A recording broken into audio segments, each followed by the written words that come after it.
অভিযান চালিয়ে গ্রেফতার করা হয় 23 নম্বর ওয়ার্ডের কাউন্সিলর লিটন পারভেজ, জাতীয় ছাত্র সমাজের জেলা সাধারণ সম্পাদক আরিফ আলী সহ 18 জনকে। এদিকে লক্ষ্মীপুরে বিএনপি জামায়াতের 15 নেতাকর্মীকে গ্রেফতার করা হয়েছে। এছাড়া নওগাঁ পৌরসভার মেয়র ও বিএনপি নেতা নাজমুল হক সনিকে গ্রেফতার করেছে পুলিশ।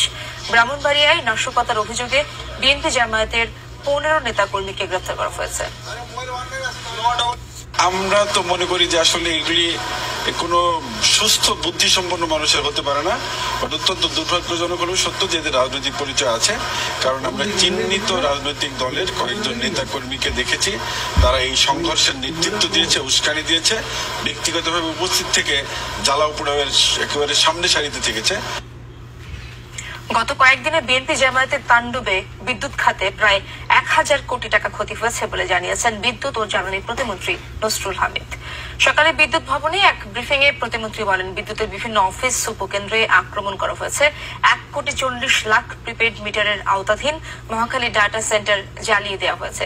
এ সময় প্রতিমন্ত্রী গ্রাহকদের ধৈর্য ধরার আহ্বান জানিয়ে বলেন, ইন্টারনেট না থাকায় অটোমেটিক বিল দেওয়া যাচ্ছে না, তাই বিদ্যুৎ অফিসে কার্ড নিয়ে গেলে তারাই লোড করে দেবে। এছাড়া গ্যাসে 200 টাকা ইমার্জেন্সি ব্যালেন্স দেওয়া হচ্ছে বলেও জানান তিনি। এদিকে হামলা ও ভাঙচুরের ঘটনায় কমিটি গঠন করে তদন্তের মাধ্যমে ব্যবস্থার নির্দেশ দেওয়া হয়েছে।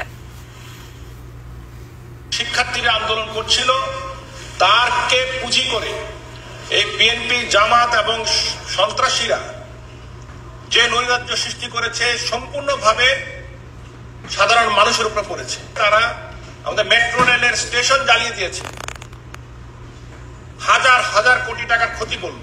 এই দুর্ভোগের জন্য তারাই দায়ী একমাত্র। এত বড় দুর্যোগেও